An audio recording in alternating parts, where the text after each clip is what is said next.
A chuva e o vento forte causaram a derrocada de várias estruturas em diferentes pontos de Portugal continental e da Madeira. A Grande Lisboa é a zona mais afetada, onde se registaram pelo menos 6 feridos.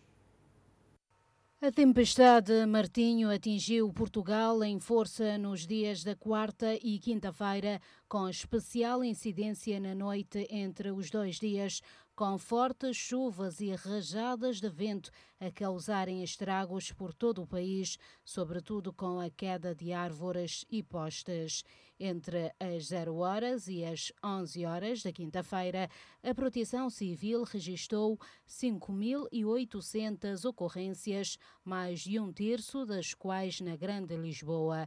Esta foi a zona mais afetada, onde se registaram pelo menos 6 feridos, todos sem gravidade, de acordo com um balanço provisório feito pelo presidente da Câmara da Capital, Carlos Moedas. Na Lourinha, 13 pessoas tiveram de ser realojadas devido à queda de um telhado. Cerca de 50.000 pessoas ficaram sem eletricidade nos distritos de Leiria, Coimbra e Vila Real devido aos efeitos do mau tempo. A situação está a afetar não só Portugal continental, como também o arquipélago da Madeira, onde a queda de galhos de uma árvore feriu 2 turistas estrangeiros no Funchal. Durante a noite e início da manhã foram registrados 51 incidentes na Madeira. O mau tempo deve prolongar-se até sábado, com a chuva e o vento forte a manterem-se, embora com menos intensidade, tal como a agitação marítima com risco de inundações. Os fenómenos de vento extremo podem acontecer no litoral e nas zonas centro e sul de Portugal continental. Os dirigentes e funcionários europeus lançaram dúvidas sobre um acordo de cessar-fogo limitado entre a Rússia e a Ucrânia e recusaram-se a deixar de enviar ajuda militar a Kiev, rejeitando as exigências de Moscovo. Na terça-feira, o Kremlin não concordou com o acordo de cessar-fogo de 30 dias proposto pelos Estados Unidos da América e apoiado pela Ucrânia, que propunha a suspensão total dos combates, incluindo no Mar Negro e na linha da frente.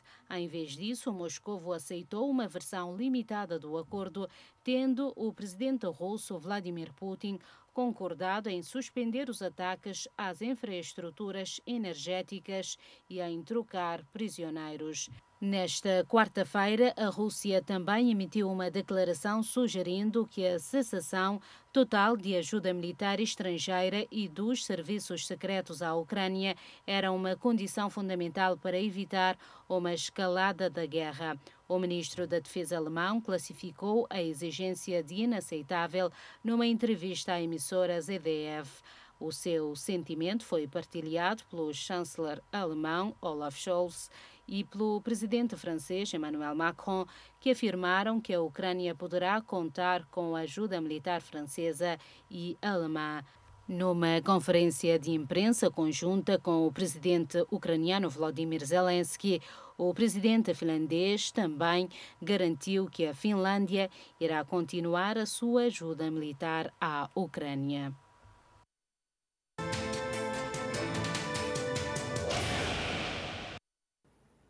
A Rússia e a Ucrânia trocaram 175 prisioneiros de guerra na quarta-feira, numa das maiores trocas desde o início da invasão em larga escala da Ucrânia pela Rússia há 3 anos.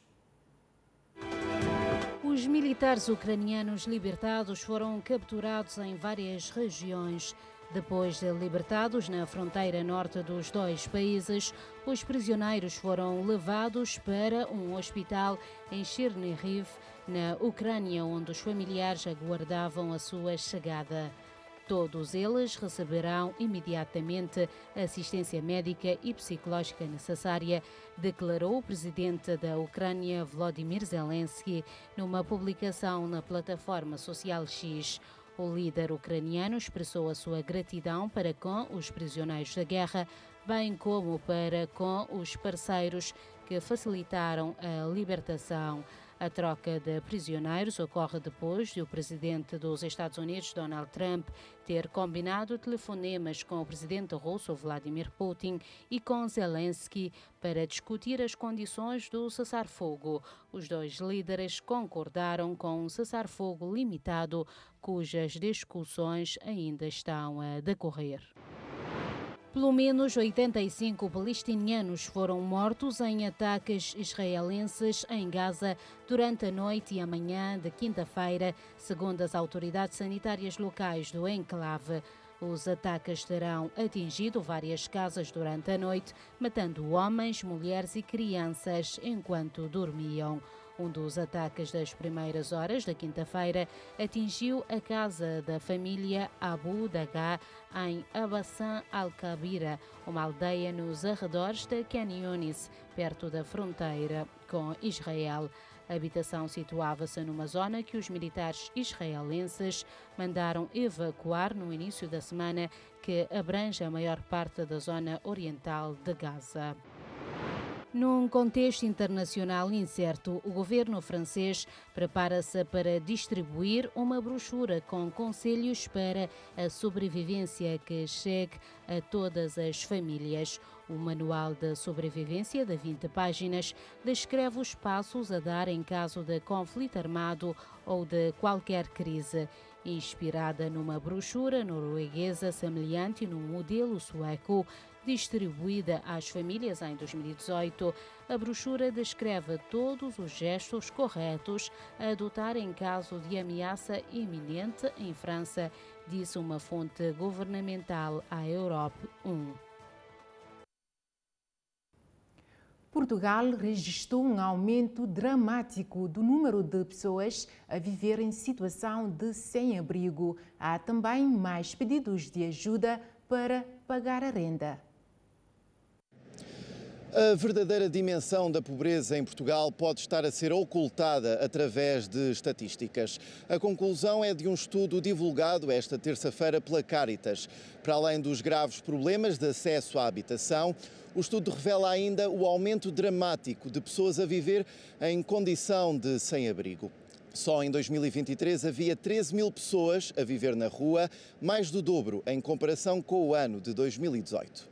O acesso a uma habitação adequada tem-se revelado cada vez mais desafiante. Esta é uma das razões que sustenta a permanência muito maior dos jovens em casa dos pais, em Portugal, em comparação com os restantes países europeus. São as crianças e as famílias com rendimentos mais baixos que registram maior privação das condições de habitação. Falamos, por exemplo, de situações de falta de casa de banho, umidade nas paredes ou situações em que o teto deixa passar água. O número de pessoas nesta situação aumentou para 6%. Em 2023, quase 5% da população vivia em sobrecarga das despesas de habitação. E não falamos apenas dos cidadãos portugueses. O mesmo estudo alerta para o aumento dos pedidos de ajuda de imigrantes. À medida que as estatísticas oficiais começarem a abarcar de forma mais fidedigna esta realidade, será de esperar um maior contributo dos estrangeiros para as taxas de risco de pobreza e de privação material e social em Portugal. E há que ter em conta dois tipos de estatísticas no caso das pessoas imigrantes. O número de estrangeiros com estatuto legal de residente e o número de estrangeiros por conta de outrem, inscritos na Segurança Social. A presidente do México confirmou que teve um telefone celular e um e-mail pessoal invadidos por hackers. O suposto ataque foi realizado depois que o governo mexicano entregou 29 traficantes para os Estados Unidos. Cláudia Sheinbaum afirmou que a Agência de Transformação Digital do governo identificou a invasão e tomou as providências rapidamente. A presidente acrescentou que o telefone hackeado é de um número antigo, que ela não usa mais. A autoria do suposto ataque hacker ainda é investigada. A invasão cibernética aconteceu no fim de fevereiro, depois que o México entregou narcotraficantes aos Estados Unidos, incluindo chefes de cartéis. O objetivo é que eles cumpram penas em prisões americanas, longe das organizações criminosas. A medida foi uma resposta à pressão do presidente americano Donald Trump para que o México intensificasse o combate ao tráfico de drogas para os Estados Unidos, principalmente do opioide sintético fentanil.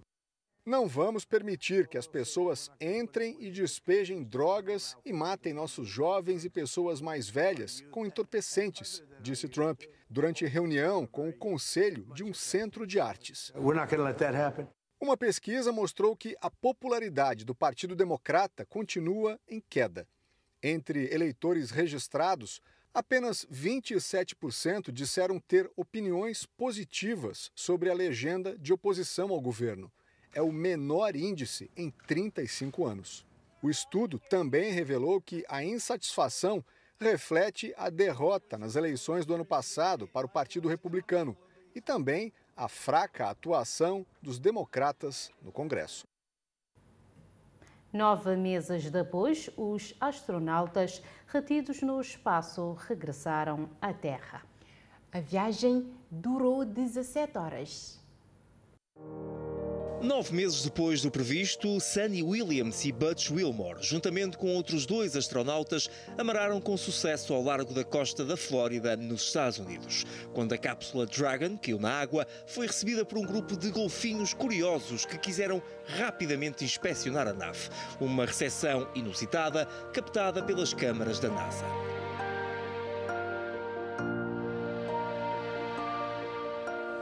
O previsto seria que a missão na Estação Espacial Internacional durasse apenas 8 dias, mas os problemas técnicos com a Boeing que os levou impossibilitaram o regresso dos astronautas à Terra. Foram agora recuperados pela SpaceX e após 17 horas de viagem, Butch, Sunita, Nick Ogg e o cosmonauta Alexander Gorbunov chegaram a casa. Foram submetidos a exames médicos e examinados pela equipa da NASA. Suni e Butch vão agora passar por um processo de reabilitação de 45 dias para que possam adaptar-se à gravidade da Terra.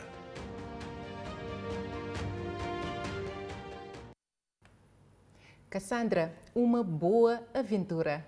Pois é, uma aventura e tanto. E que bom que tudo terminou bem.